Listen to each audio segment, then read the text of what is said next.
Nós vamos falar no começo deste ano sobre a fé que a gente precisa. A fé que eu preciso. Você precisa de fé, não? Precisa? Lógico. Fala pro seu amigo aí.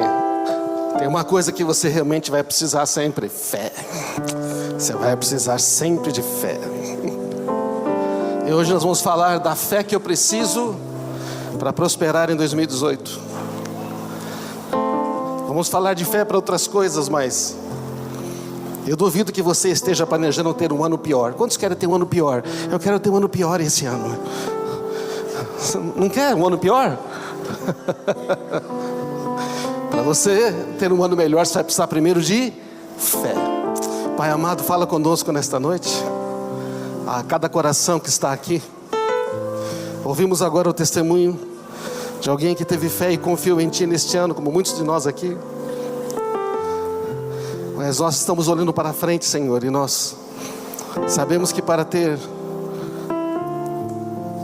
uma vida que progride em 2018, precisamos de fé. Fala o nosso coração nesta noite. Amém? Eu quero começar dizendo para você isto: a provisão de tudo o que eu preciso, a provisão de tudo que você precisa, não depende do seu passado.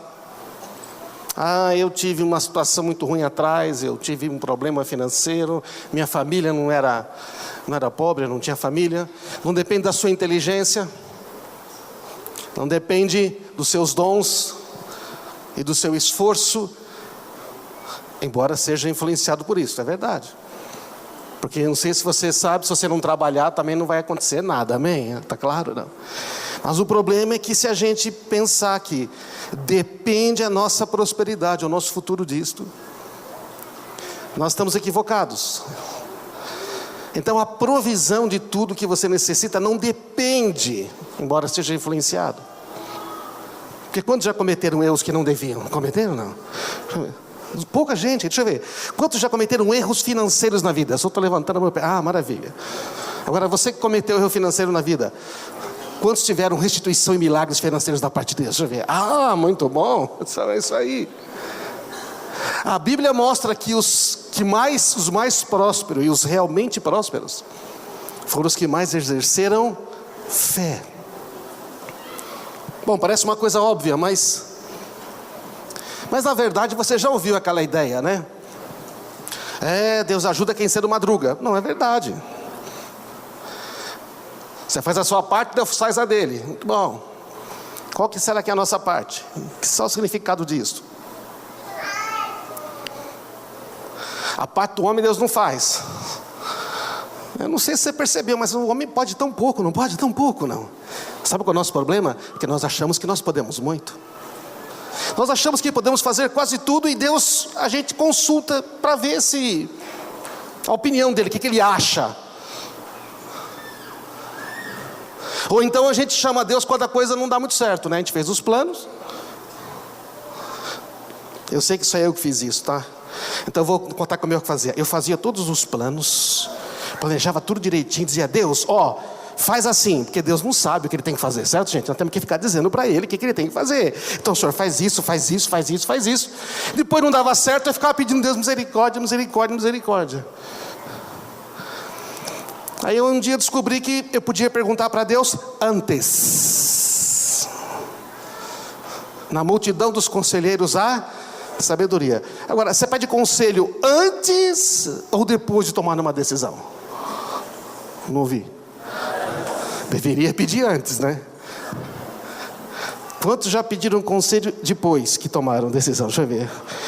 Nossa, como nós somos parecidos aqui, gente. Fala a verdade, não é melhor pedir conselho antes? Então veja aqui, vamos ver o que Salomão descobriu. Salomão, muito observador, ele descobriu que... Olha o que ele descobriu, gente. Você fala assim: não, como é que você está falando que não depende do esforço e tudo mais? Olha o que Salomão diz. Eclesiastes, capítulo 9, versículo 11. Vou ler aqui na versão NVT. Observei outra coisa debaixo do sol. Aquele que corre mais rápido nem sempre ganha a corrida. E o guerreiro mais forte nem sempre vence a batalha. Às vezes os sábios passam fome, os sensatos não enriquecem, e os instruídos não alcançam sucesso. Acontece isso na vida ou não acontece? Acontece. Tudo depende de se estar no lugar certo e na hora certa. Versículo 12: ninguém é capaz de prever quando virão os tempos difíceis. Você é capaz de prever? Não. Como o peixe na rede ou pássaro na armadilha, as pessoas caem em desgraça de modo repentino. O Salomão está dizendo aqui: se você acha que você realmente sabe e tem o controle da sua vida, você está equivocado. Esse mundo não é um mundo bom, esse mundo não é um mundo justo. Acontecem coisas ruins a pessoas boas. Sabia disso, não? A questão é que se nós achamos que o nosso sucesso, a nossa prosperidade depende da gente ser tudo certinho, da gente fazer tudo bonitinho, do nosso esforço, nossa inteligência, bom, é claro que um preguiçoso, alguém que não trabalha, não vai ter sucesso, não é? Mas olha o Salmo 127, para a gente entender melhor. Se o Senhor não constrói a casa, o trabalho dos construtores é vão. Se o Senhor não protege a cidade, de nada adianta guardá-la com sentinelas. Ele não está dizendo que não deve guardar. Ele não deve dizer que não deve construir, está certo? Não. Está dizendo que se o Senhor não está envolvido, o negócio não está garantido de sucesso, não. É inútil trabalhar tanto, de madrugada até tarde da noite, se preocupar em conseguir alimento. Deus cuida de seus amados enquanto eles dormem. Não é que eles estão trabalhando, não é que o pessoal de Deus está dormindo o dia inteiro, não. Esse pessoal está trabalhando mais, está esticando mais, porque afinal de contas, se eu trabalhar mais, se eu me esforçar mais, e na verdade a palavra de Deus está dizendo: ei, você está esquecendo que a bênção de Deus é que enriquece e não acrescenta dores, amém? Então na verdade a questão da fé é essencial, e a fé é uma coisa da intimidade com Deus. Agora sobre a preguiça, se você falou, puxa, que legal, agora eu vou esperar Deus, porque tem um pessoal que, nossa, tem uma turma que, pessoal cheio de fé, né? Você não vai trabalhar? Se Deus mandar um trabalho, eu vou. Você conhece aquele negócio, não? O preguiçoso logo empobrece, mas os que trabalham com dedicação enriquecem. Quem trabalha com dedicação chega a ser líder, mas o preguiçoso se torna escravo. Jamais sejam preguiçosos, trabalhem com dedicação, sirvam o Senhor com entusiasmo. Então, a colocação que eu quero deixar bem claro aqui, não é que o trabalho, o esforço não é algo que deve ser considerado. É que a gente às vezes trabalha muito, se esforça muito, se mata de trabalhar e tudo, e as coisas não dão certo. Consumimos a vida e como vamos ver, de que valeu a pena? E a palavra de Deus está dizendo que existe a questão de fé. Para isso vamos dar uma olhada na vida de Jacó. Jacó é filho de Isaac, Isaac filho de Abraão. Abraão é o pai da fé. E o Jacó? Olha uma briga que estava tendo entre Jacó e o sogro. Esse texto que eu vou estar mostrando para vocês agora, Gênesis 31, é uma discussão que está registrado entre Jacó e o sogro dele. Gustavo tem um sogro legal, fez até elogios aqui, né? Bacana, joia. Mas aqui o negócio de Labão com Jacó, o negócio não era bom não. Olha só, lá se você ler o capítulo você vai ter mais detalhes. Vamos ler esse pedaço aqui. Porque aqui está o exemplo de alguém que trabalhou bastante. Jacó diz assim: eu trabalhei para o Senhor em dias de calor escaldante, também em noites frias e insones. Por 20 anos trabalhei feito um escravo em sua casa. Jacó trabalhava para o sogro. Trabalhei 14 anos por suas 2 filhas e depois mais 6 anos para formar meu rebanho. E 10 vezes o Senhor mudou meu salário. Para menor, tá? Para mim não vai para mais, vai para piorar, para prejudicar. De fato, se o Deus de meu pai não estivesse comigo, o Deus de Abraão e o Deus temível de Isaac, o Senhor teria me mandado embora de mãos vazias. Porque Jacó aqui está fugindo com as 2 mulheres e saindo. voltando para a terra dele. Mas Deus viu como eu fui maltratado, apesar de meu árduo trabalho. Por isso ele lhe apareceu na noite passada e repreendeu. Porque o Labão teve um sonho e Deus falou: você não bota a mão em Jacó, rapaz. Aí o Labão amansou. Só que esse é o fim da história. Daí para frente, o Labão faz nada, deixa as filhas irem. Jacó volta para sua casa. E é aí que ele vai atravessar lá o Val de Jaboque, vai encontrar com Esaú. Bom, a história dele é longa. Mas nós estamos falando aqui da questão de um homem que trabalhou como escravo durante 20 anos. Como que se fosse um escravo. Eu quero dar um breve relato para você da história de Jacó. Ela está em Gênesis. Se você dá aula para as crianças, é bom que você conhece todas as histórias bíblicas. Você conhece também os livros da Bíblia, né? Você consegue citar os livros da Bíblia de cor? Do primeiro ao último, 100. Por isso eu recomendo, dá aula para as crianças que você aprende muitas coisas legais. Eu dei aula para as crianças há muitos anos. Minha esposa também. Bom, muitas vezes ele foi enganado pelo sogro. Jacó, ele fugiu, ele foi lá procurar uma esposa. E ele se encanta com Raquel, né? E faz a cerimônia. Só que no dia da cerimônia, quando Jacó se casa, a mulher está de véu.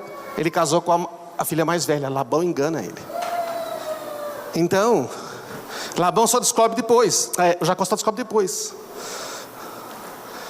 Ele falou: pô, mas eu não queria casar com a irmã.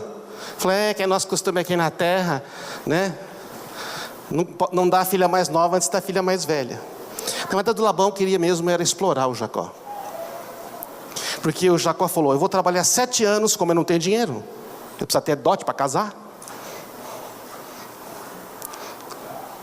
Já pensou que o Caio não está aqui, né? Eu ia falar para ele: trabalhar 7 anos de graça para mim para casar com a minha filha Milena. Já pensou? Já pensou, se o Dilson fala: rapaz, você vai trabalhar 7 anos aqui de graça para casar com a Maíra. Seria barato, né? Vou falar a verdade, seria barato. Mas o Jacó não tem dinheiro, Jacó não tem nada. Labão fala: você trabalha 7 anos. Só que ele engana, ele casa com a outra, ele tem que trabalhar mais 7 anos. Trabalhou 14 anos de graça. Porque primeiro que ele ficou com a mulher que ele não queria. Segundo, para ficar com ele queria. Então tá.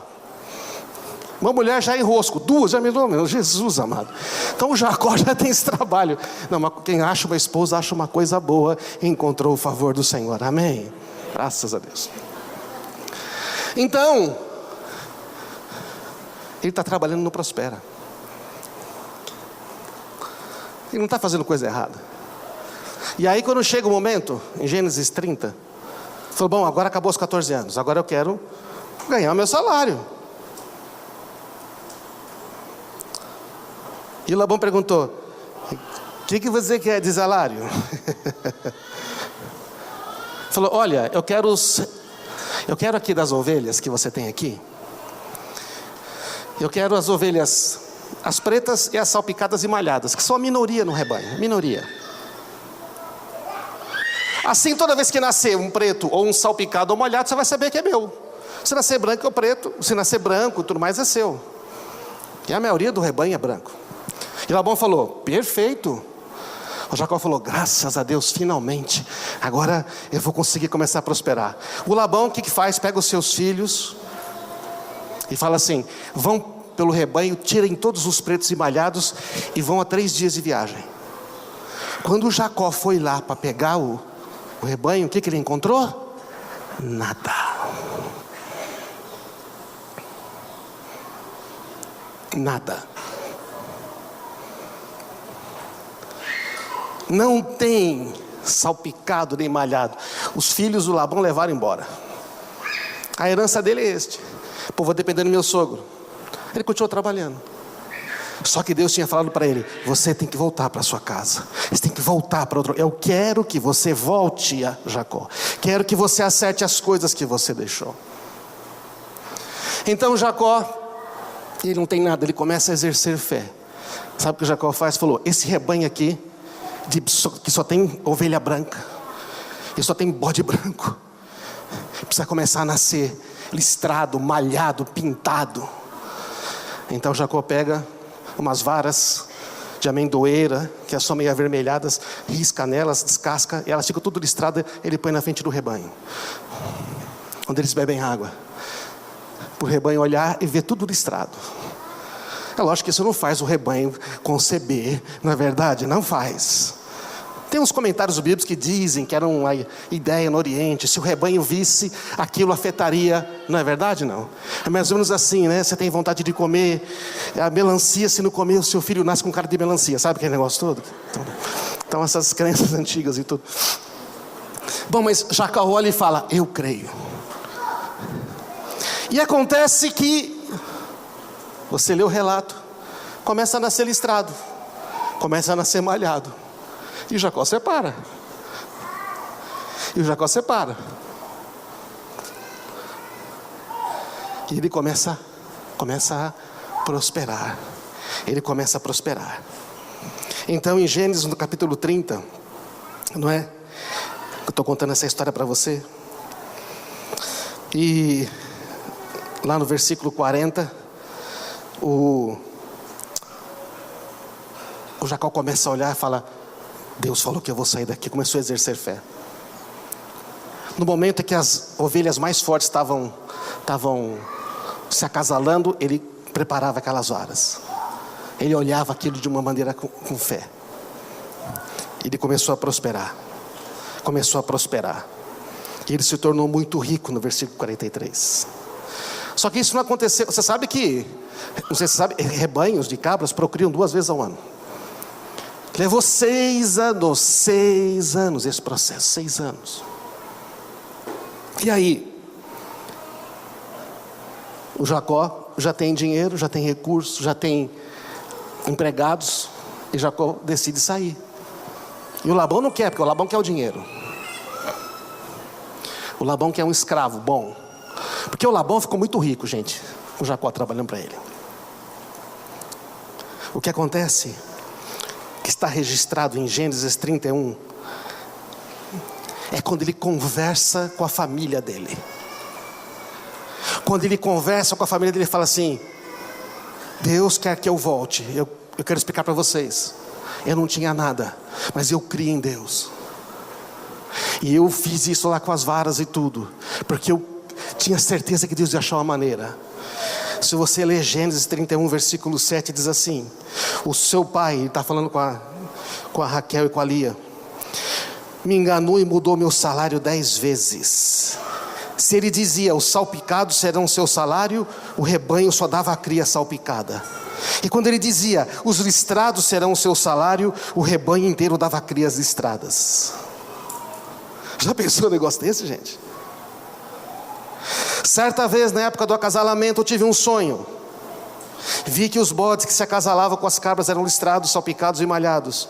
E o anjo de Deus me disse, Jacó, levante os olhos e você vai ver que apenas os machos listrados, salpicados e malhados estão se acasalando. Pois eu vejo como Labão tem tratado você. Eu sou o Deus que te apareceu em Betel. Eu sou o Deus a qual você fez um voto. Saia desta terra e volte à sua terra natal. Amém. Olha que tremendo, gente. Quando Deus tem uma direção para nós, Ele tem toda a provisão necessária. Amém. Está aqui um homem que trabalhou, que ele se esforçou, ele está querendo, a coisa não caminhava, ele estava debaixo de uma opressão, mas Deus o livrou. Na verdade, o que estava acontecendo, talvez hoje a ciência genética possa nos explicar, não é verdade? Não. Que todos aqueles machos que estavam lá acasalando, eles tinham no seu DNA realmente, não é? O DNA do listrado, do malhado. Deus fez isso, só Deus sabe. Mas Jacó está exercendo o quê? Fé. O que ele está exercendo? Fé. Eu sei o que Deus quer. Se Deus quer isso, Ele vai achar uma solução. E Deus achou, amém? Você percebe? Não basta do esforço, porque o Jacó se esforçou muito. Ele trabalhou muito. E quando você trabalha enganado, quando você trabalha e pisam, tiram, não se revolte, volte-se para Deus. Antes de falar do pai de Jacó, que é o Isaac, nós temos que entender um conceito muito interessante, até falamos ele aqui na série de Tiago, que é riqueza e provisão.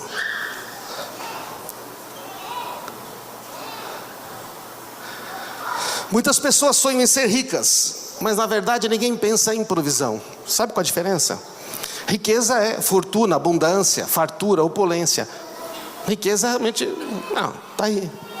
Parece provisão, mas não é. O que é provisão? Abundância de coisas necessárias e proveitosas. Porque às vezes a riqueza tem coisas que não servem para nada, não é verdade? Não. Abastecimento, fornecimento, providência, cobertura, reserva. A provisão é uma coisa que está lá quando você precisa. Quando você precisa, tem. Qual é o nome de Deus na Bíblia? Ele se chama de o Senhor rico, aquele que é rico, ou o Senhor que é o provedor? O Senhor provedor, aquele que provê. Então sabe sobre riqueza, porque Labão quer ser rico, Jacó está querendo a provisão para sua família, certo ou não?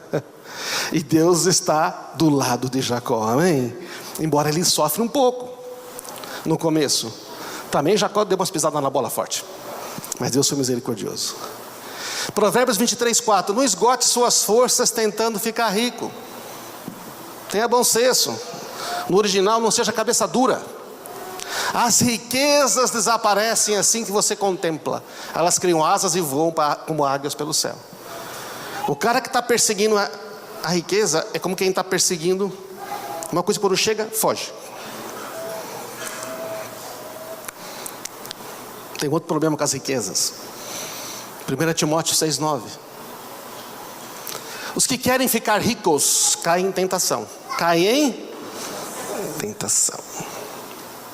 Vai aparecer um negócio infalível. Vai aparecer uma sociedade. Ainda mais brasileiro, fala a verdade. O que brasileiro gosta de ganhar dinheiro sem esforço, é verdade ou não é? Por isso que os esquemas de pirâmide aqui funcionam demais. Por isso que tem tanta gente enganada. Olha, o senhor ganhou não sei o que, o senhor vai lá, deposita um dinheiro, nossa, vai, ixi. Esquemas. Brasileiro gosta de ganhar dinheiro fácil. Mas quem quer ficar rico cai em tentação, cai em armadilhas. Cai em armadilha. Sabe o que é armadilha? É uma coisa que você só descobre que é depois que você cai, é verdade? Você sabia que o diabo, lá em Efésios 6, diz assim: revesti-vos da armadura de Deus, o escudo da fé, lembra? Para ficar firmes contra as armadilhas do inimigo. Porque o inimigo nosso, da nossa alma, ele não ataca você direto. Você sabia que ele não ataca direto? Não, direto ele fala: oi, tudo bem, sou seu amigo. Sabe o que ele faz? Ele prepara uma armadilha. Sabe aquelas de floresta que tem em filme? Que parece que é um tapete verde, mas quando o cara anda em cima, cai. Então você está andando. Aí você deu lugar, o que é dar lugar ao diabo? Minha vida está oculta com Cristo em Deus. Ninguém pode tocar na minha vida. Mas aí, eu quero, por exemplo, como diz o texto, me tornar rico. Deus está demorando para responder a minha oração. Então o que eu faço? Eu saio do meu lugar. E eu falo: olha, tem aquele negócio ali. Aí eu vou só pegar aquilo ali rapidinho. Aí eu volto aqui para o meu lugar em Cristo. Bobo, mas tudo bem. Aí vai. Só quando chega aqui, você cai na armadilha. Ou você cai naquela que enfia um negócio no seu pé. Ou aquelas típicas de filme, né? Que o cara fica pendurado com a perna para cima. Depois que você cai na armadilha, é que o inimigo aparece. Olá. O diabo só se mostra depois que você caiu na armadilha, certo? Mas para você cair na armadilha, você tem que abandonar a sua posição de filho de Deus. Porque morrestes para este mundo e a sua vida está oculta com Cristo em Deus. Ninguém pode tocar na sua vida que está com Cristo em Deus. Mas se você sai da sua posição, você se expõe. E você não vai encontrar o inimigo de cara. Não, ele vai preparar uma armadilha. Quando você cair, ele aparece. Porque ele é covarde. Ele vai aparecer depois que você cair na armadilha. Mas tem uma boa notícia. O Senhor fala que Ele é que livra você dos laços e das armadilhas. Amém? Salmo 124. Mas eu recomendo você não cair na armadilha. Então, essa questão de dinheiro, quando você corre atrás de ser rico, vai cair em tentação, armadilha, desejos descontrolados, e os homens mergulham na ruína e na destruição. Gente que perde tudo. Eu tinha tudo, perdi tudo. O amor ao dinheiro é raiz de todos os males. E pessoas, por cobiçarem o dinheiro, desviaram-se da fé. Desviaram-se da fé. E se atormentaram com muitos sofrimentos. Então a questão da prosperidade precisa tomar cuidado. Você está procurando a provisão ou ser rico? A riqueza, cuidado. A provisão, ela está garantida da parte de Deus. Amém? Ao homem que o agrada, Deus dá sabedoria, conhecimento e felicidade. Quanto ao pecador, Deus encarrega de ajuntar e armazenar riqueza para entregá-la a quem o agrada. Quando você busca Deus, Ele traz coisas para você. Ele faz as riquezas de outros chegarem a você. Estamos buscando riqueza ou provisão? Deus está dizendo: eu garanto a sua provisão, tudo que você necessitar com abundância. Por isso que Ele se chama o Deus provedor, Jeová Jireh, ou o Yahweh. Jeová Jireh, o Deus da provisão. É um dos nomes de Deus. O Deus que é toda a provisão que a gente necessita. Provisão é mais do que riqueza, é tudo o que necessitamos. Amém? Porque a riqueza é só riqueza, ela se mede, ela se conta. Mas a provisão é muito mais do que isso. A provisão, você pode ir para os relacionamentos. Se você precisa de restauração de relacionamento, Ele vai. A provisão é algo muito mais profundo. Ele é o Deus provedor. Às vezes você precisa de uma oportunidade. Tem certas coisas que não bastaria ter dinheiro. É estéril, não tem filho. Mas aí Deus provê algo, um milagre. Amém? Uma enfermidade que não tem cura, e Deus provê um milagre. A provisão é muito maior do que riqueza. Por isso que Deus é o Deus provedor. Amém, gente? Está claro? Então, é isso que Abraão ensinou para Isaac, que ensinou para Jacó. Você tem um Deus provedor. O que você precisar, é nele que você encontra.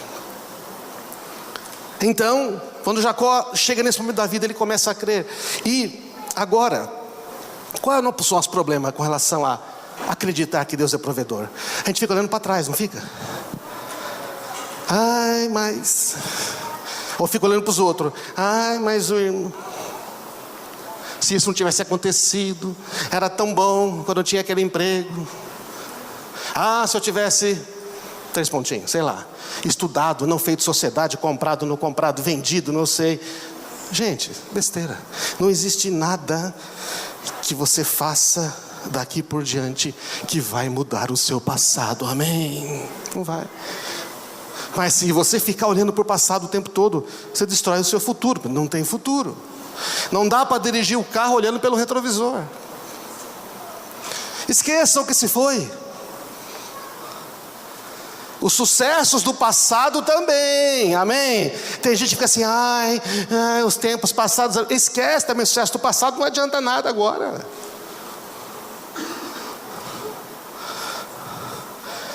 Deixa eu perguntar para você. Lembra de uma comida boa que você comeu? Lembra? Fala, olha, aquela comida estava boa. Muito tempo atrás o Nicolau fez um risoto, sabe, irmãos? Olha, eu nunca comi tanto risoto que nem aquele. Mas eu não consigo agora ficar sem fome com esse risoto, porque ele está lá no passado, você está entendendo, Nicolau? Você teria que fazer outro, né? Não dá para comer a comida que você já está no passado. É uma coisa de doido. Estou fazendo uma coisa nova, está surgindo, você não reconhece? Deus é o Deus do novo. Até no deserto vou abrir caminho. Vou colocar riachos num lugar que nunca tem. No ermo. Sabe lá onde parece que não vai dar certo? É lá mesmo que eu vou fazer a coisa acontecer para você, amém? Porque você é meu filho. É o que diz a continuidade do texto. Então, essa questão de olhar para trás não vai dar. Se Jacó ficasse olhando para trás, não ia acontecer nada. Agora vamos falar do Isaac. O Isaac, o pai do Jacó, ele também tinha mulher estéril, e teve fome na terra. O que o Isaac pensou? Eu vou para o Egito, porque o Egito sempre tem comida, né? Tem o rio Nilo, aquela coisa toda. Mas quando Isaac está pensando por causa da família dele, para proteger tudo as coisas da família, ir para o Egito, o Senhor aparece a Isaac e diz assim: não desça para o Egito. Sabe quando você tem um plano tudo certo? Não. Você já olhou tudo, você já planejou, você fala: não, a melhor coisa a fazer, a gente muda ali para o Egito, lá tem comida, né? Vou estabelecer meu negócio lá e tudo. Sabe quando você fez aquele plano que vai estar tudo certo? Deus fala: não faça isto. Procure estabelecer na terra que eu vou indicar para você. Permaneça nessa terra mais um pouco, e eu vou estar com você e vou te abençoar. Porque a você e a seus descendentes darei todas estas terras, confirmarei o juramento que fiz a seu pai Abraão. Deus está dizendo: eu sou um Deus de palavra, eu tenho uma promessa. Se você me obedecer, se você ficar aqui, não vá. Mas bem, o senhor quer que eu fique numa terra que não tem comida? O senhor quer que eu fique numa terra onde estão os filisteus, que são os meus inimigos? Fala: o senhor quer que fique num lugar que parece que tudo vai dar errado? Isso, fica aí nessa terra. O Isaac poderia ter chamado consultoria Roboão de negócios do Oriente Médio, não é verdade? Não, ele poderia ter feito uma pesquisa na internet oriental, mas ele resolveu obedecer a Deus mesmo. E ele ficou numa terra onde ninguém queria ficar. E sabe o que aconteceu? O resultado da fé de Isaac?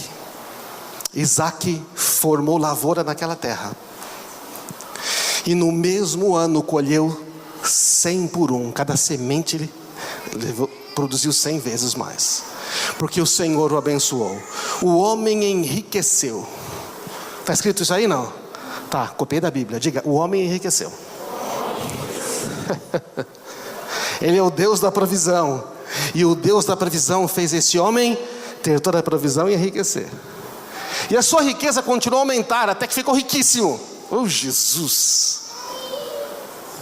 Aonde que ele ficou rico, gente? No lugar onde ele não queria ficar, numa terra onde ele achava que não ia dar certo. Vocês estão entendendo a situação? Não. Só que este homem ouviu uma palavra de Deus e creu, exerceu fé. Possuía tantos rebanhos e servos que os filisteus o invejavam. Os caras começaram a invejar ele. Mas ele obedeceu a Deus.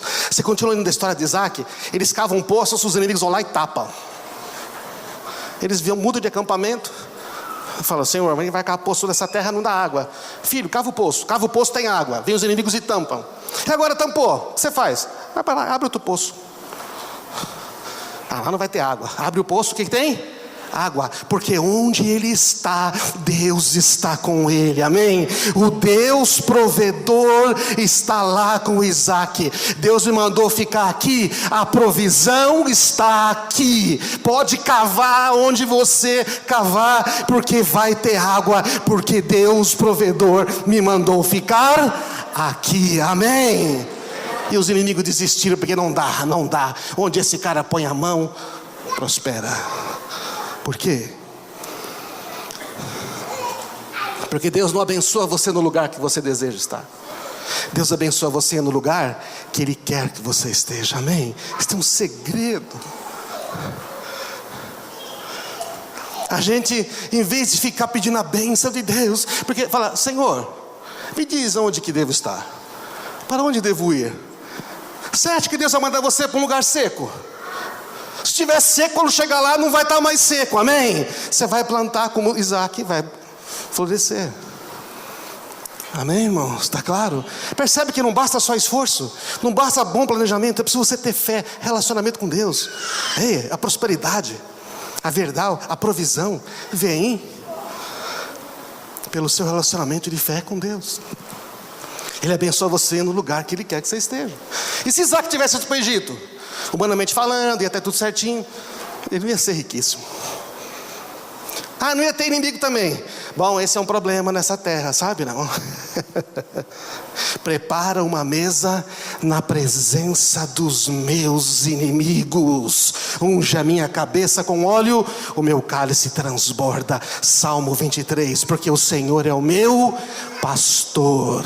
Eu ouço a voz dele e eu não temo nada. Amém, irmãos? Aí, terminando aqui.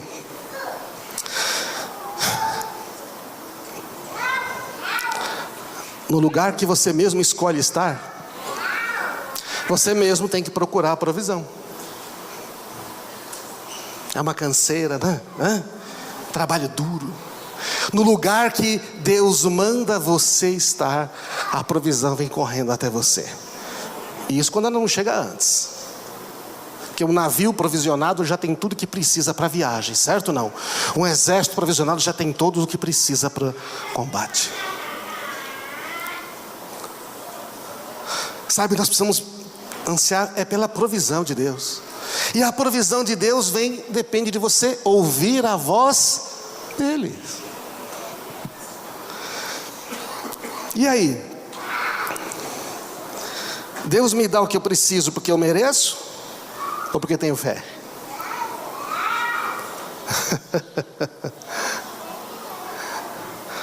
Essa religião que mistura a graça com a lei.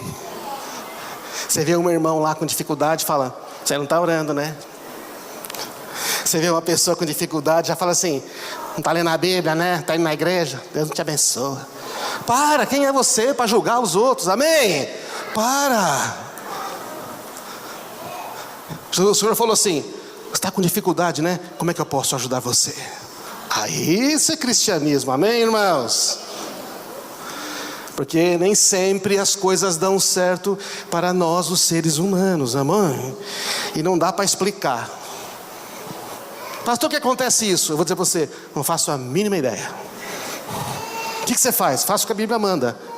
Quando estiver em trevas, não tiver luz nenhuma, Isaías 50:10, confia no Senhor Deus Todo-Poderoso, somente nele, amém? E não fica tentando cavar o seu próprio caminho. Então, não é por merecimento, gente. O que nós merecíamos está lá na cruz, é a morte, certo? E Ele levou sobre nós. Jacó fez tudo certinho? Não, Jacó fez um monte de coisa erradinha. Abraão fez tudo certinho? Nossa, Abraão fez cada besteira. Isaac também fez umas besteiras que o pai fez. Não dá tempo de contar aqui. A gente vai falar sobre Abraão semana que vem. Mas olha, a gente precisa ter fé no Senhor. Onde se apoia a nossa fé?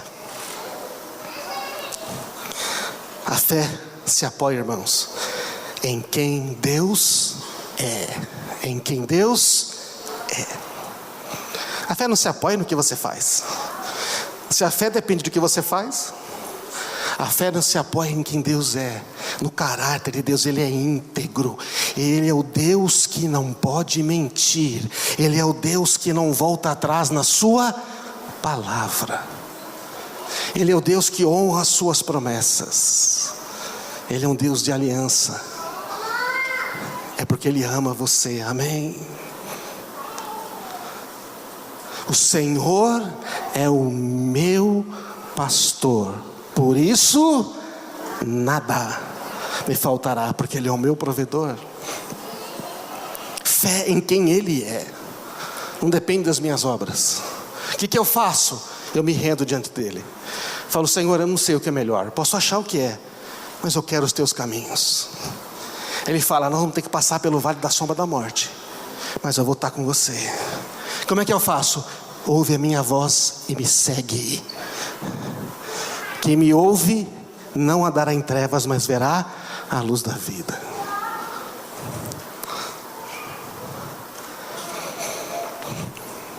E o que significa uma fé sem obras que é morta? Tiago fala, sabe, irmãos, de que adianta, meus irmãos, dizerem que tem fé, se não a demonstram por meio das suas ações. Você tem fé? Eu acredito em Deus, beleza.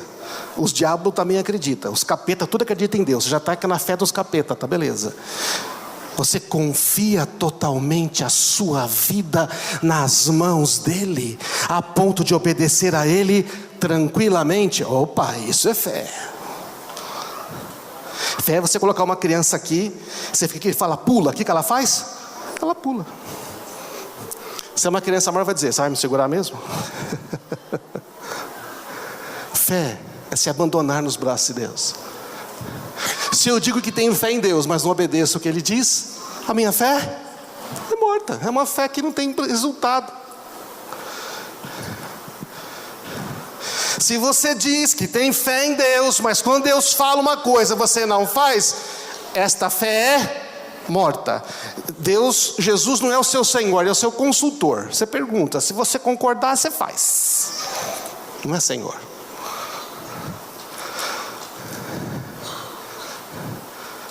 Jacó obedece, vai. Isaac obedece, Abraão obedece até o fim, e Abraão obedece até o fim. Mas ele falou, ia até sacrificar o filho. Ele falou, mas eu sei que ele vai ressuscitar, porque Deus tem uma palavra, tem uma promessa, amém? Ele é um homem de fé.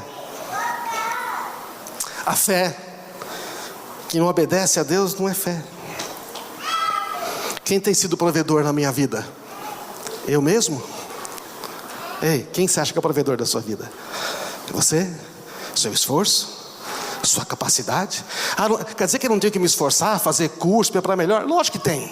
Mas quem é o provedor da sua vida? É você mesmo? É o seu braço? As coisas dão certo porque você se esforça? Ou Deus é bom?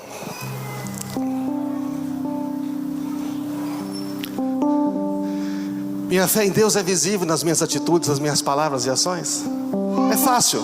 Quando uma coisa dá errado, você já resmunga. Meu Deus, sabia que não sei o que. Você fala, mais uma oportunidade para Deus mostrar a sua bondade. Qual é a sua? Aqui dentro, a resposta aqui no coração. Aqui.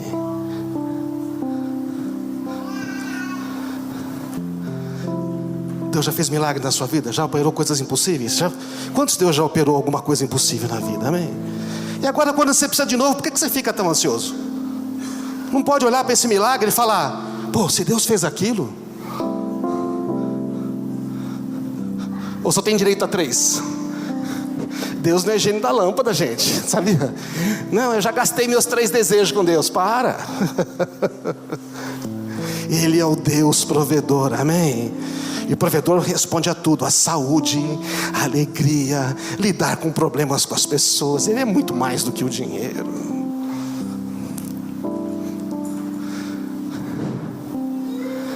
Ele é o Senhor. Você busca Ele antes? Quem tem sido provedor na nossa vida? Em quem você confia?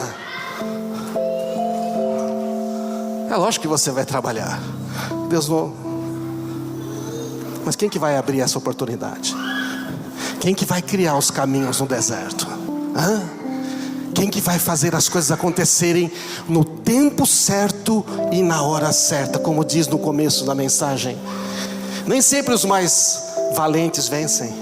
Tudo depende de estar na hora certa, no lugar certo. O Adilson contou um testemunho aqui. Como é que podia dar tão certo? O dia deu tudo certo. Isso não é coisa do nosso controle, amém, irmãos? É Ele que faz. A fé é nele, sabendo que Ele está cuidando da gente. É lógico que a gente vai trabalhar, mas trabalhar sem fé não vai dar resultado. Coisas práticas. Como é que põe essa fé em prática?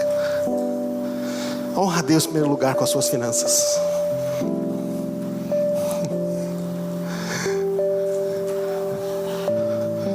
Quer ter uma vida financeira próspera? O Senhor falou, você não é dono de tudo, eu sou o dono de tudo. Você Você reconhece que Deus é o dono de tudo na sua vida? Reconhece mesmo? Ele fala, então pega 10% e usa para você. Dá lá na igreja, onde você ouve a palavra, da onde você está sendo alimentado espiritualmente. Não compete a você definir. Outras pessoas vão usar esse recurso. Isso aí é um problema que eu vou resolver. Não, mas você sabe, Senhor, a fé sem obras é morta. Primícia é assim. Bom, eu precisava de 5 para sobreviver esse mês. Ganhei para 5 mil, ganhei 1.000. Pega 100 reais. Mas não vai dar. O problema não é meu. Primeiro é para o Senhor. Esse é o conceito. Aquele que é fiel no pouco, sobre o muito será colocado. Quem já experimentou isso na sua vida? Começou a dar do que não tinha, depois teve tudo e sobrou. Aí. Por isso, quando a pessoa não passa no teste do dízimo, eu vou dizer, que raio de fé que é essa, filho?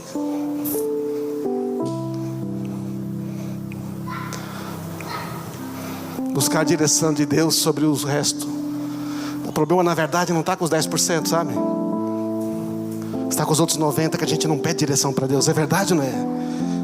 Às vezes você recebe aquele dinheiro de restituição, ou rescisão de um trabalho. E aí você sai fazendo tudo que você gostaria, mas você não pergunta para Deus antes. Vai que Deus manda dar, né? Alguma coisa. E depois sabe o que acontece? É um poço sem fundo, de repente não tem mais nada. A Bíblia diz que Ele é Senhor de tudo. Amém? Quando eu entendi muitos anos atrás que Deus era o provedor, entendi que Ele era o Senhor de tudo. Eu falei, Senhor, o que eu vou fazer com os 90%? Você vai fazer assim. Ano passado eu tive uma experiência com Deus. A minha empresa iria ter uma pequena empresa, muito pequena. Quando eu vi que ela ia começar a declinar na crise, eu falei, Senhor, o que eu faço? Ele falou, você vai pegar e dar uma oferta assim da sua empresa. Eu falei, e Jesus amado?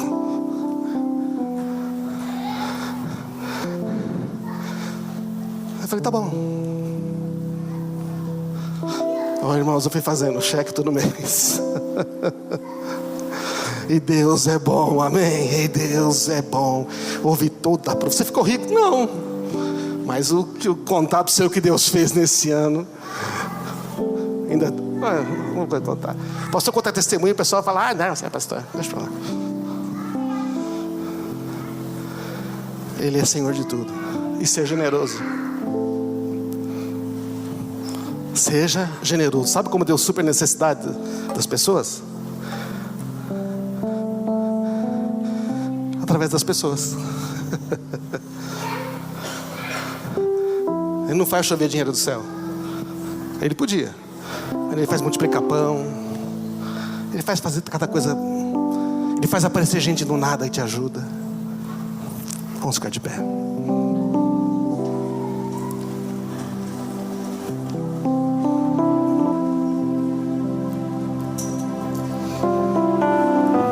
A questão toda está no coração, irmãos. Coloca a mão no seu coração.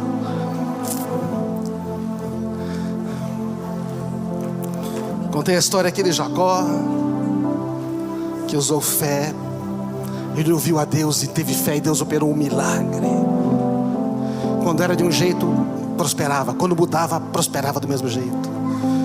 De Isaac, também no meio dos inimigos, Deus falou, você fica aqui, porque eu vou abençoar você aqui.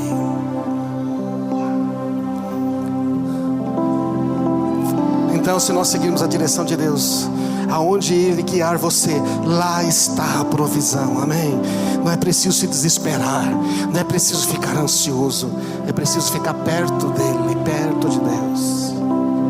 É preciso que o nosso coração seja totalmente dEle.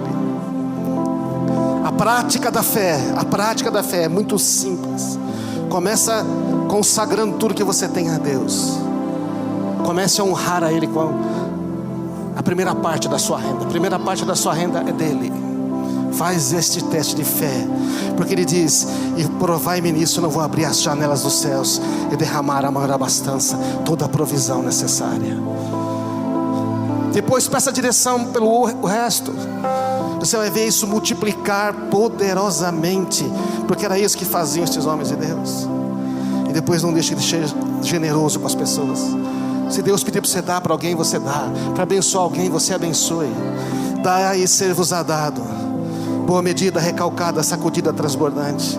Ele está falando da generosidade, de abençoar outras pessoas, de você não ter só para você mesmo. Está disposto a fazer isso? Você vai ver o ano de 2018, o seu ano mais próspero da sua vida. Você vai ver pessoas perto de você sendo tocadas por isto. Fala com Deus, põe a mão no seu coração. Se você tem sido avarento, peça perdão. Fala: Senhor, eu tenho sido avarento, fico me preocupando demais se vai faltar. Eu fico preocupado demais comigo mesmo. Se você não é dizimista, você fica falando esses negócios, disso não tem a ver com dar dinheiro para pastor ou para a igreja. Disso tem a ver com confiar a Deus, que Ele é o provedor, e consagrar. É uma maneira de começar a ser generoso, de você não ser escravo do dinheiro, de você não ser dominado por ele, mas dele ser servo seu para fazer aquilo que Deus quer. Não deixe nunca o dinheiro ser o seu senhor. Ele deve ser seu escravo e fazer aquilo que você deseja. E seja generoso com as pessoas. Faça esse compromisso com Deus, se você quiser. Mas se você fizer, posso testemunhar por experiência própria e tantos outros aqui, que a bênção de Deus vai se aproximar de você. A provisão de Deus vai colar em você de uma tal maneira que você vai experimentar uma alegria que nessa área da sua vida que você nunca experimentou. Pai amado, nós oramos agora. Vá falando com Deus, use as suas palavras. Fale: Senhor, eu não quero ficar preso, não quero correr atrás. E o Senhor é o meu provedor. Eu quero saber aonde eu devo ir, aonde eu devo estar, porque lá a tua bênção está. Lá a tua bênção está. Oh, tu és bondoso e generoso. Tu és o Deus que abre as janelas dos céus. Quanto mais abrimos as nossas mãos, muito mais o Senhor abre as tuas para nós.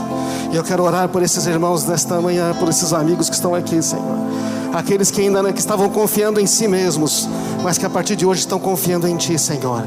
Que comece amanhã mesmo, agora mesmo, a abrir sobre eles toda a provisão, em oportunidade, em saúde, em restauração de relacionamentos, em oportunidades novas de crescimento profissional, pessoal, de voltar a sonhar os que não sonhavam mais, deixando as coisas antigas para trás, Pai. Que a tua bênção esteja com cada um dos meus amados, com cada família, no nome de Jesus. Amém.